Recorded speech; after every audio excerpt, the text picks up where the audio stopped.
수원 남문시장에서 30년 넘게 포목점을 하며 살아온 저 박순자입니다.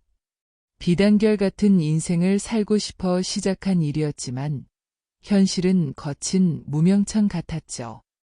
남편 일찍 보내고 그 귀한 외아들 진호 하나 반듯하게 키우려고 앞만 보고 달렸습니다. 손가락 끝이 갈라지고 허리가 굽는 줄도 모르고 비단을 끊고 바느질을 했습니다. 그렇게 모은 돈으로 시장 어귀에 작은 상가 건물 하나를 올렸을 때 저는 비로소 남편 묘소 앞에 떳떳이 설 수 있었습니다. 이제 우리 진호 고생 안 시키고 나도 편히 늙어갈 일만 남았구나 싶었죠. 그런 제게 며느리 이혜리는 하늘이 내린 선물 같았습니다. 처음 진호가 데려왔을 때부터 어찌나 삭삭하고 예에 바른지 시장 사람들도 다 저더러 전생에 나라를 구했다고 입을 모았습니다. 어머니, 어머니 하며 제 팔짱을 끼고 시장통을 누빌 때면 세상 부러울 게 없었죠. 하지만 그 예쁜 얼굴 뒤에 독리가 숨겨져 있을 줄은 꿈에도 몰랐습니다. 사건의 시작은 석 달 전이었습니다. 이혜리가 제 건강이 걱정된다며 비싼 약재를 넣은 보약을 지어오기 시작했습니다. 어머니, 포목점 하시느라 기력이 다 빠지셨어요. 이 약 꼭 챙겨 드셔야 해요. 하루 3번, 며느리는 제가 약을 먹는 모습을 지켜보고 나서야 안심한 듯 미소 지었습니다. 그런데 참 이상하더군요. 그 약을 먹기 시작하면서부터 제 머릿속에 자꾸 안개가 끼기 시작했습니다. 맑았던 정신이 몽롱해지고 방금 둔 열쇠를 어디 뒀는지 기억이 나지 않았습니다. 처음엔 그저 나이 탓이려니 했습니다. 68이면 그럴 때도 됐지 싶어 쓴웃음을 지었죠. 하지만 증상은 갈수록 심해졌습니다. 손님에게 거스름돈을 잘못 내주고 단골 손님 이름을 잊어버려 멍하니 서 있는 일이 잦아졌습니다. 어느 날은 시장 골목에서 집으로 오는 길을 잃어버려 1시간을 헤맸습니다. 익숙한 풍경들이 낯설게 다가오고 심장이 터질 듯이 뛰더군요. 동네 사람들이 저를 보며 수군거리는 소리가 환청처럼 들렸습니다. 박순자가 드디어 노망이 났나 봐. 저 박순자가 어떤 사람입니까? 돈 100원 틀리는 법 없이 칼같이 계산하며 살아온 사람인데 치매라니요. 이건 있을 수 없는 일입니다. 어느 날 저녁이었습니다. 진호 네가 제 집을 찾았습니다. 이혜리가 과일을 깎으며 슬쩍 제 손을 잡더군요.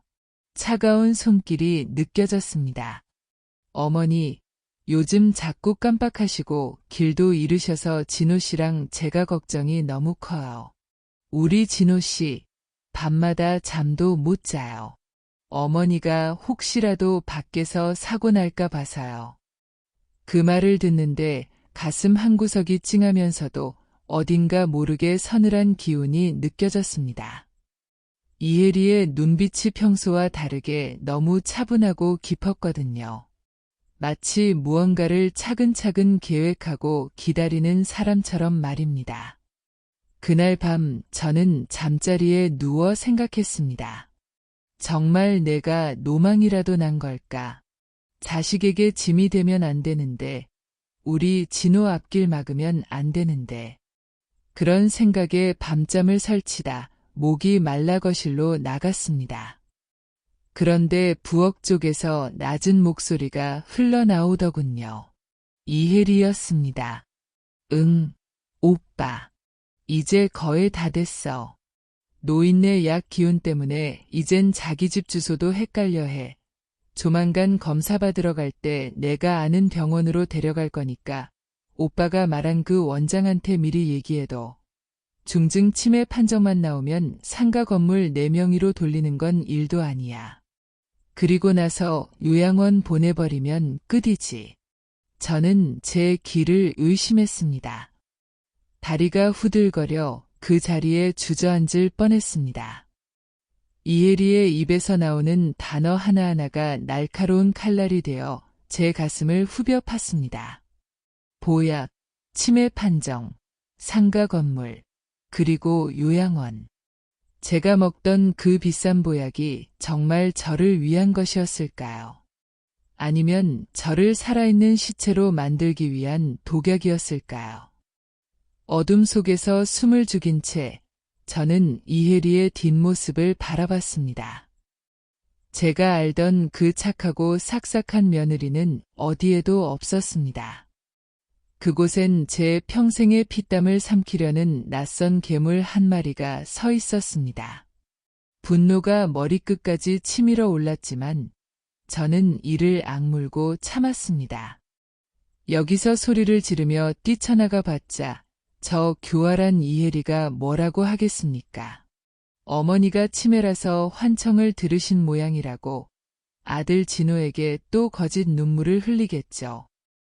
우리 진호는 그 여우 같은 연기에 속아 저를 더 불쌍히 여기며 요양원으로 보내려 할 겁니다. 제가 믿을 수 있는 사람은 이제 오직 저 자신뿐이었습니다. 저는 살금살금 방으로 돌아와 이불을 뒤집었었습니다. 심장 소리가 너무 커서 이혜리가 들을까 봐 겁이 났습니다. 하지만 그 공포보다 더 큰 것은 배신감이었습니다. 내가 너를 어떻게 대했는데, 내 상가 건물을 물려주면 너희 부부 편하게 살 줄 알고 기뻐했는데, 어떻게 사람의 탈을 쓰고 이럴 수가 있니? 이혜리, 내가 감히 나 박순자를 상대로 이런 판을 짜? 저는 어둠 속에서 눈을 부릅뜨고 다짐했습니다. 정신을 바짝 차려야 한다. 저 약부터 당장 치워야 해. 저는 침대 밑 깊숙한 곳에 며느리가 준 약봉지 하나를 숨겼습니다. 그리고 다음 날부터 약을 먹는 척하면서 전부 싱크대 배수구에 버렸습니다. 며느리가 보고 있을 때는 꿀꺽 삼키는 연기까지 해가면서요. 약을 끊은 지 사흘째 되던 날, 거짓말처럼 머릿속 안개가 걷히기 시작했습니다. 눈앞이 선명해지고 기억들이 제자리를 찾았습니다. 그래, 이혜리. 내가 내 재산을 노리고 나를 미친 노파로 만들려 했다면 나도 내 방식대로 응해주마. 저는 시장통에서 잔뼈가 굵은 박순자입니다. 수천 장의 원단을 감별하고 수만 명의 손님을 상대하며 살아남은 사람입니다. 제 아들 진호가 위험해지는 걸 결코 보고만 있지 않을 겁니다. 며느리의 실체를 아들이 직접 보게 해야 합니다. 그리고 그 대가를 톡톡히 치르게 할 겁니다. 그날 이후 저는 철저하게 치매 노인 연기를 하기 시작했습니다. 일부러 엉뚱한 대답을 하고 멍하니 벽을 바라보며 이혜리의 방심을 유도했습니다. 이혜리는 제가 더 깊은 늪으로 빠져드는 줄 알고 회심의 미소를 짓더군요. 그 가증스러운 미소를 볼 때마다 속에서 천불이 났지만 저는 참고 또 참았습니다. 이것은 단순히 돈의 문제가 아닙니다. 제 아들을 지키고 무너진 인간의 도리를 바로 세우는 일입니다. 이혜리, 내가 판 그 함정에 내가 직접 빠지게 해주마. 저는 시장에서 산 작은 녹음기를 품 안에 품었습니다.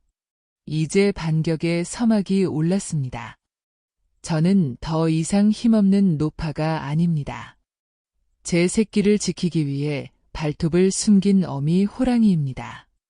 어두컴컴한 싱크대 및 눅눅한 곰팡이 냄새가 코를 찌릅니다. 나는 숨을 죽인 채 몸을 잔뜩 웅크리고 있습니다.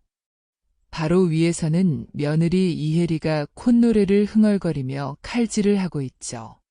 딱딱딱 도마를 내리치는 소리가 마치 내 목을 겨누는 것 같아 전신에 소름이 돋습니다. 그때 혜리의 전화벨이 울립니다. 오빠. 응, 지금 요양원 알아보고 있어. 노인네가 요즘은 침까지 흘리더라니까.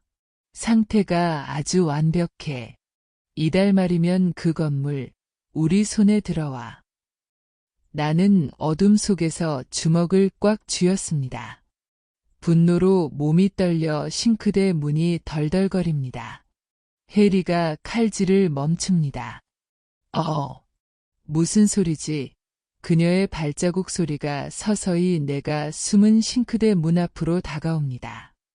사건은 이틀 전으로 거슬러 올라갑니다. 나는 며느리가 지어온 보약을 끊고 정신을 차린 후 놈들의 계획을 더 확실히 파악해야겠다고 결심했습니다.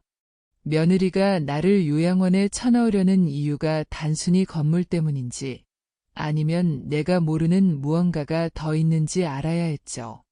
어머니, 오늘 저희 집에 가서 좀 쉬실래요? 제가 맛있는 거 해드릴게요. 해리가 가식적인 미소를 띄우며 제안했을 때 나는 속으로 캐즈를 불렀습니다. 그래. 가야지. 우리 진호 보러 가야지. 나는 일부러 초점을 흐리며 멍청한 표정을 지었습니다. 해리는 내 팔을 끼고 승리자처럼 나를 그녀의 집으로 데려갔습니다. 아들 진호가 퇴근하기 전 해리는 나를 거실 소파에 앉혀두고 간식을 내왔습니다. 어머니, 이거 드시고 계세요. 저장 좀 보고 올게요. 해리가 집을 비운 틈이 기회였습니다. 나는 그녀가 현관문을 나서자마자 잽싸게 몸을 움직였습니다. 침에 놓인 연기를 하느라 굽혔던 허리를 펴니 뼈마디에서 우두둑 소리가 났지만 참았습니다. 먼저 안방 화장대를 뒤졌습니다. 평소 명품이라면 자다가도 일어나는 해리답게 값비싼 화장품들이 즐비했습니다. 하지만 내가 찾는 건 그런 게 아니었습니다. 서랍 깊숙한 곳, 잠겨있는 작은 보석함을 발견했습니다. 포목점 1로 다져진 내 손길은 예민했습니다. 실핀 하나로 조심스럽게 잠금 장치를 건드리자 딸깍하고 문이 열렸습니다. 그 안에는 충격적인 서류들이 들어있었습니다.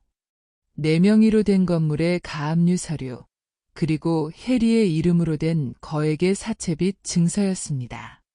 3억, 시장통에서 평생을 굴러온 나도 손이 떨릴 만큼 큰 액수였습니다. 이 여자가 내 건물을 노린 건 단순한 욕심이 아니라 도박 아니면 투자 실패로 생긴 빚을 갚기 위해서였던 겁니다. 세상에, 우리 진호는 이걸 알고 있나? 가슴이 미어지는 것 같았습니다. 내 아들이 저런 여자와 살며 어떤 일을 겪고 있을지 생각하니 피가 거꾸로 솟았습니다. 그때였습니다. 도어락 번호 누르는 소리가 들렸습니다. 해리가 예상보다 빨리 돌아온 것이었습니다. 나는 서둘러 서류를 제자리에 넣고 보석함을 잠갔습니다. 하지만 안방에서 나갈 타이밍을 놓쳤습니다. 해리의 발소리가 안방으로 향하고 있었습니다. 다급해진 나는 안방과 연결된 주방 쪽 보조 공간의 싱크대 및 대형 수납 칸 안으로 몸을 던졌습니다. 그곳은 해리가 자주 쓰지 않는 큰 냄비들을 두는 곳이었습니다. 어머니 어디 계세요? 해리의 목소리가 날카로워졌습니다. 그녀는 거실에 내가 없는 것을 확인하고는 집안 곳곳을 뒤지기 시작했습니다. 이 노망난 노인네가 어디 간 거야? 문은 잠겨 있는데. 해리의 목소리에서 아까의 상냥함은 온데간데없고 거친 욕설이 섞여 나왔습니다. 나는 싱크대 및 어둠 속에서 숨을 멈췄습니다. 해리가 주방으로 들어왔습니다. 그리고는 바로 내 머리 위 도마에서 칼질을 시작한 겁니다. 전화 통화를 하며 내뱉는 그녀의 계획은 상상보다 더 잔인했습니다. 나를 중증 치매 환자로 몰아 성년 후견인을 지정하고 내 재산을 합법적으로 가로챈 뒤 연고도 없는 지방의 외진 요양원에 버리겠다는 계산이었습니다. 오빠, 그 노인네 오늘 하는 꼴 보니까 진짜 가기 직전이더라. 내가 준 약이 효과가 좋긴 한가 봐. 걱정 마. 진호 씨한테는 내가 다 알아서 말해뒀어. 지 엄마 불쌍해서라도 내 말 다 듣게 돼 있어. 그녀가 말하는 오빠가 누구인지는 아직 모르겠습니다. 하지만 해리의 배후에 누군가 더 있다는 사실은 분명해졌습니다. 분노 때문에 온몸의 근육이 경련을 일으켰습니다. 손바닥을 손톱으로 찔러가며 비명을 참았습니다. 그때였습니다. 해리가 칼질을 멈추고 싱크대 하단 문 쪽으로 손을 뻗었습니다. 아, 맞다. 큰 냄비가 어디 있었더라.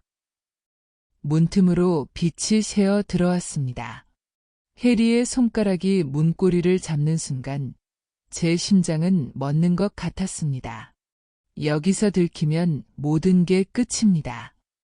해리가 나를 미친 노파로 몰아세워 강제로 병원에 쳐넣을 명분만 주는 꼴이 됩니다.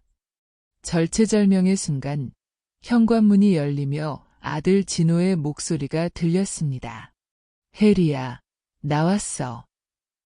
해리의 손이 멈췄습니다.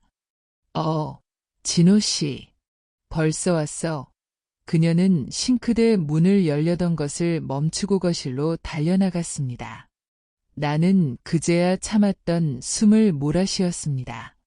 눈가에 뜨거운 눈물이 고였습니다. 아들아, 내가 나를 살렸구나. 하지만 한편으로는 가슴이 찢어졌습니다.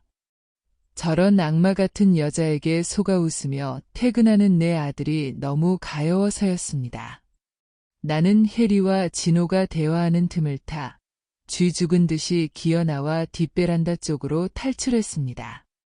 그리고 마치 밖에서 배회하다 방금 들어온 사람처럼 현관문을 두드렸습니다. 어머니, 어디 갔다가 이제 오세요. 해리가 달려나와 나를 맞이했습니다. 걱정하는 척하는 그 얼굴을 보니 구역질이 났습니다. 하지만 나는 초점 없는 눈으로 웅얼거렸습니다. 곧 보러 나갔지. 예쁘더라. 진호가 나를 안쓰럽게 바라보며 내 손을 잡았습니다. 엄마, 길 잃으면 어떡해. 해리가 얼마나 걱정했는지 알아. 나는 아들의 손을 꽉 잡았습니다. 진호야, 미안하다. 이 엄마가 이 지옥 같은 현실을 내 눈앞에 다 보여주마. 조금만 기다려라. 나는 해리를 향해 흐릿하게 웃어 보였습니다. 해리 역시 나를 보며 안도의 미소를 지었죠. 하지만 그건 착각입니다. 그녀는 지금 자신의 목을 조를 호랑이를 집안에 들인 겁니다. 그날 밤 나는 잠든 아들 내외의 방을 바라보며 품 안의 녹음기를 꺼냈습니다. 싱크대 밑에서 녹음된 해리의 통화 내용이 생생하게 담겨 있었습니다. 이제 첫 번째 증거가 확보되었습니다. 하지만 이것만으로는 부족합니다. 해리와 공모한 그 오빠라는 놈의 정체, 그리고 가짜 치매 판정을 내려주기로 한 병원 원장까지 나는 한 놈도 빠짐없이 이 판에 끌어들여 파멸시킬 것입니다. 내일은 며느리가 나를 병원에 데려가기로 한 날입니다. 그들이 쳐놓은 덫으로 발을 들이는 척하며 내가 준비한 더 큰 덫을 놓을 차례입니다. 하얀 가운을 입은 남자가 내 차트를 무심히 넘기며 비릿한 미소를 짓습니다. 중증 치매네요. 인지 능력이 거의 제로입니다. 이 정도면 일상생활은 물론이고 재산 관리도 불가능합니다. 옆에 앉은 며느리 이혜리가 기다렸다는 듯 손수건으로 눈가를 찍어냅니다. 아이고, 어머니, 어쩌면 좋아. 선생님, 그럼 저희가 법적으로 대리인이 되어야 하는 거죠? 그녀의 어깨가 가늘게 떨립니다. 슬퍼서가 아니라 터져나오는 웃음을 참느라 말이죠. 두 악마가 내 눈앞에서 축배를 들고 있습니다. 내가 정말 아무것도 모르는 시체라고 믿으면서요. 하지만 그들이 간과한 게 하나 있습니다.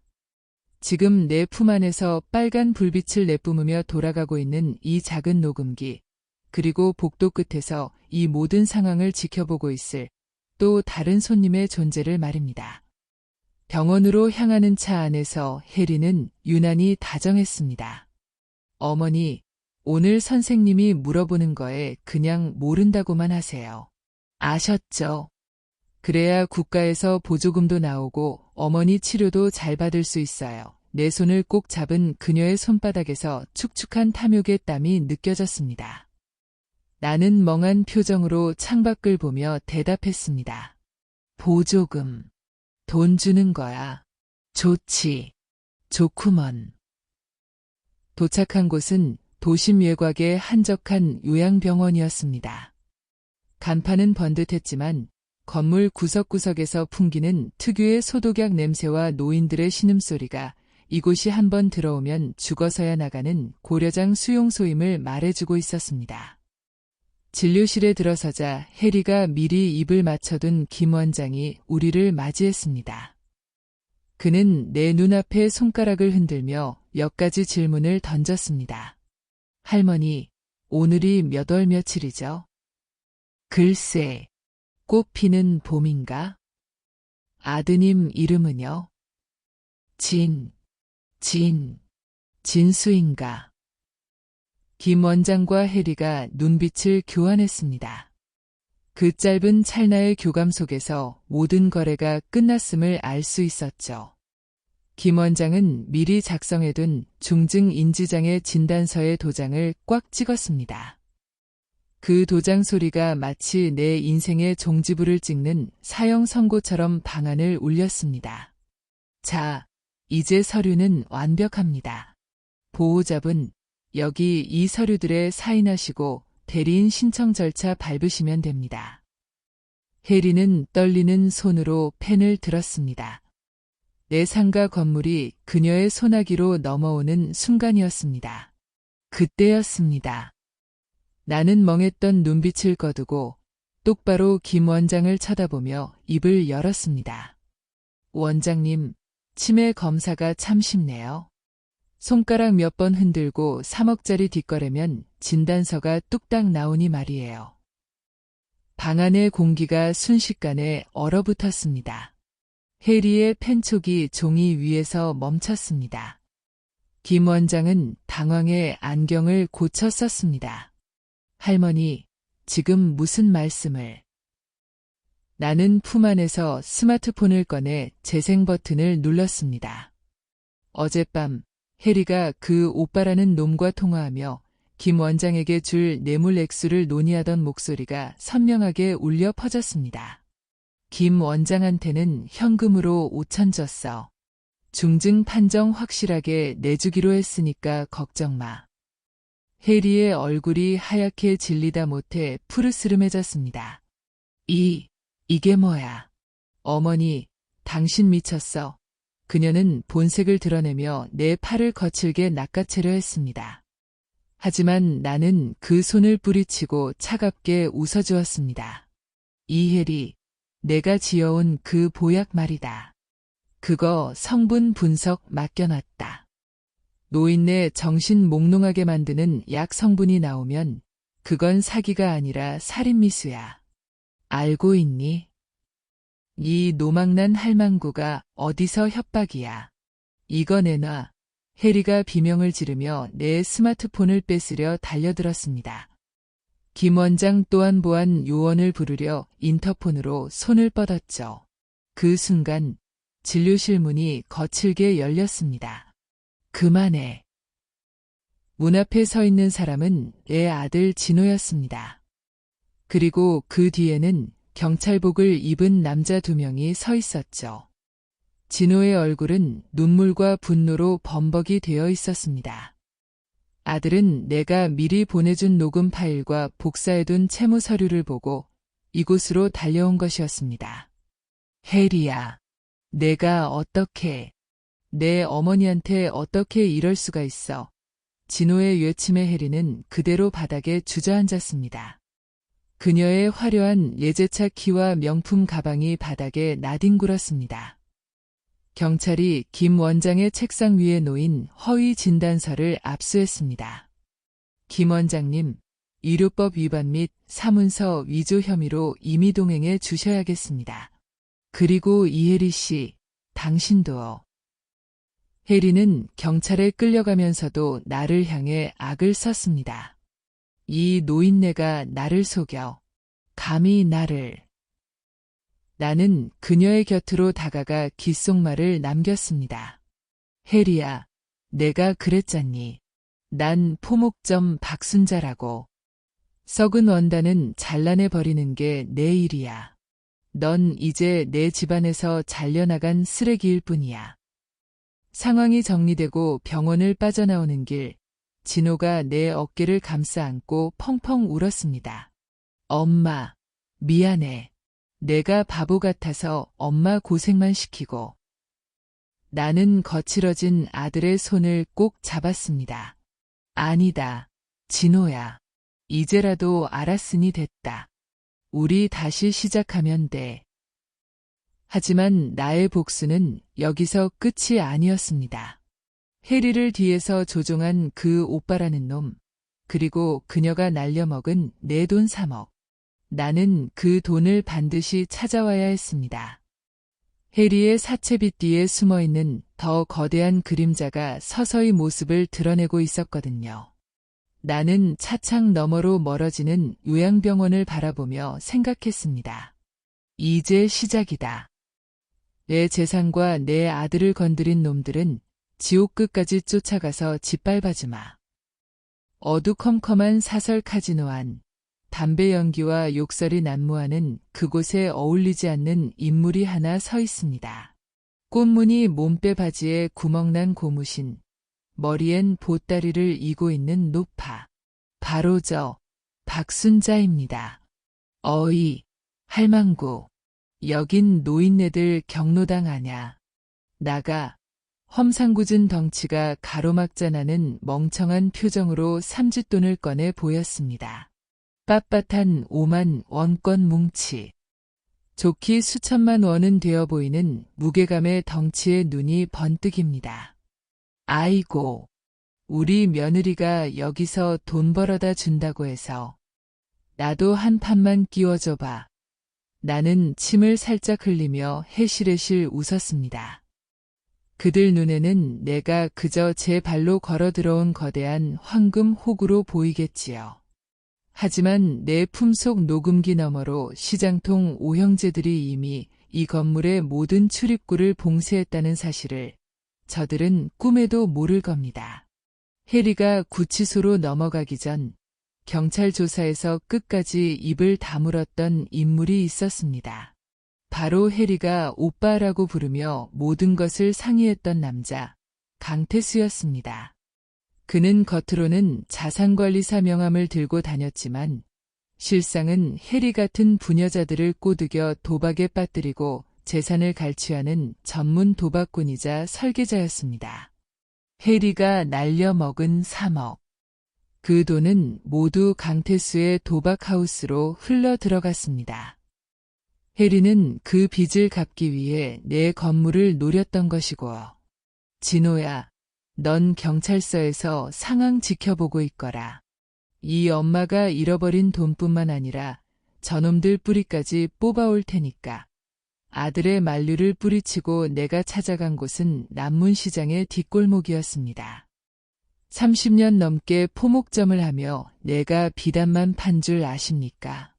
시장 사람들의 온갖 사정을 들어주고 돈 떼인 상인들 대신 싸워주며 만든 내 식구들이 있습니다.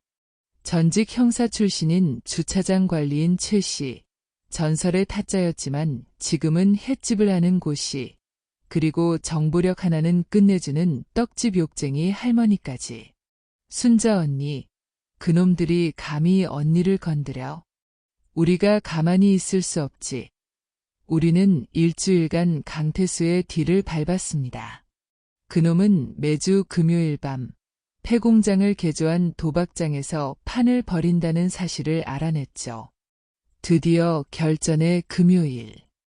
나는 침에 놓인 분장을 하고 도박장 심장부로 걸어 들어갔습니다. 어이, 강 사장. 여기 아주 귀한 손님이 오셨는데 덩치의 안내로 마주한 강태수는 말끔한 양복 차림이었습니다. 그는 나를 보더니 비릿한 미소를 지었습니다. 이혜리 시어머니군. 그의 눈에 쓰인 탐욕의 글자가 제 눈엔 훤히 보였습니다. 할머님, 며느님이 빌려간 돈이 좀 많아서요. 오늘 여기서 따서 갚으시려고. 그는 나를 비웃으며 제일 큰 판으로 안내했습니다. 나는 바들바들 떨리는 손으로 돈 뭉치를 내려놓았습니다. 내가 기술은 없어도 운은 좀 있거든. 우리 아들 장가 보낼 때 썼던 복채만 해도 얼만데. 첫 판, 두 번째 판. 나는 일부러 어설프게 패를 던지며 500만 원을 잃어주었습니다. 강태수의 입가에 승리의 미소가 번졌습니다. 할머니, 이번에 올인 어때요? 한 방에 복구하셔야지. 강태수가 직접 딜러로 나섰습니다. 그는 화려한 손기술로 밑장을 빼며 나에게 낮은 패를 주려 했죠. 하지만 그는 몰랐습니다. 내 뒤에서 리터로 위장에 서 있던 햇집고 씨가 이미 카메라 렌즈를 통해 모든 패를 읽고 내게 신호를 보내고 있었다는 것을요. 에라, 모르겠다. 올인이다. 나는 남은 돈과 함께 미리 준비한 건물 포기각서 2조본을 테이블에 던졌습니다. 강태수의 눈이 뒤집혔습니다. 좋습니다. 갑니다. 패가 까졌습니다. 강태수는 20. 완벽에 가까운 숫자였습니다. 그는 이미 이긴 듯 의자에 몸을 기댔습니다. 할머니, 인생 참 쓰죠. 이제 건물은 제 겁니다. 나는 천천히 내 패를 뒤집었습니다. 에이스와 잭, 블랙잭이었습니다. 아이고, 이게 뭔 일이라냐. 내가 이겼네. 강태수의 얼굴이 흑빛이 되었습니다. 이럴 리가 없어. 너, 할망구, 밑장 뺐지. 그가 내 멱살을 잡으려는 순간 나는 품 안에서 녹음기가 아닌 무전기를 꺼냈습니다. 지금이다. 들어와라. 쾅 소리와 함께 폐공장의 문이 부서지며 경찰들이 들이닥쳤습니다. 최 씨와 시장 식구들이 미리 확보한 도박장 비밀 통로와 장부 위치를 경찰에게 넘긴 덕분에 일사천리로 진행된 급습이었습니다. 강태수는 뒷문으로 도망치려 했지만 그곳엔 몽둥이를 든 떡집 할머니와 시장 상인들이 성난 파도처럼 버티고 있었습니다. 이 사기꾼 놈아. 우리 순자 언니 눈에서 눈물 나게 한 죗값 달게 받아라. 현장은 순식간에 아수라장이 되었습니다. 나는 아수라장 한가운데서 우아하게 일어섰습니다. 그리고 바닥에 떨어진 내 돈뭉치와 강태수가 해리에게 받아낸 가짜 차용증들을 챙겼습니다. 경찰차에 올라타는 강태수와 마주쳤을 때 나는 더 이상 침을 흘리지도 멍한 표정을 짓지도 않았습니다. 강 사장, 내 비단 장사 30년에 배운 게 하나 있어. 사구려 원단은 아무리 화려하게 염색해도 결국 물이 빠지게 돼 있다고. 너랑 이혜리처럼 말이야. 사건은 종결되었습니다. 혜리는 사기 및 살인미수 혐의로, 강태수는 상습 도박 및 갈취 혐의로 무거운 형량을 선고받았습니다. 한 달 뒤 다시 평화를 찾은 포목점. 진호는 다시 성실한 아들로 돌아왔고 시장 사람들은 저를 남문시장 대모라 부르며 엄지를 치켜 세웁니다. 나는 오늘도 비단을 끊으며 손님을 맞이합니다. 어머니, 여기 제일 좋은 비단으로 베넷 저고리 하나 지어주세요. 새로운 손님의 말에 나는 인자하게 웃으며 가위를 듭니다. 인생의 썩은 부분은 도려내고 다시 고운 결로 이어가는 법을 이제야 비로소 깨달은 기분입니다. 하지만 가끔 가게 문틈으로 들어오는 찬바람에 뒷목이 서늘해질 때가 있습니다. 해리가 감옥에서 보낸 편지 한 통 때문이었죠. 어머니, 아직 제 진짜 오빠는 만나지도 못하셨잖아요. 기대하세요. 나는 편지를 잘게 잘라 쓰레기통에 던졌습니다. 오너라, 누가 오든 이 박순자가 다 상대해주마. 나는 다시 매섭게 가위질을 시작했습니다. 가게 문을 닫으려는데 낯선 검은색 세단 한 대가 포목점 앞에 멈춰섭니다. 차문이 열리고 내린 남자는 정갈한 수트 차림에 서늘한 눈매를 가진 청년이었습니다. 박순자 여사님, 오랜만입니다. 아니, 고모님이라고 불러야 하나요? 그의 목소리가 들리는 순간 제 손에 들려있던 가위가 바닥으로 떨어졌습니다.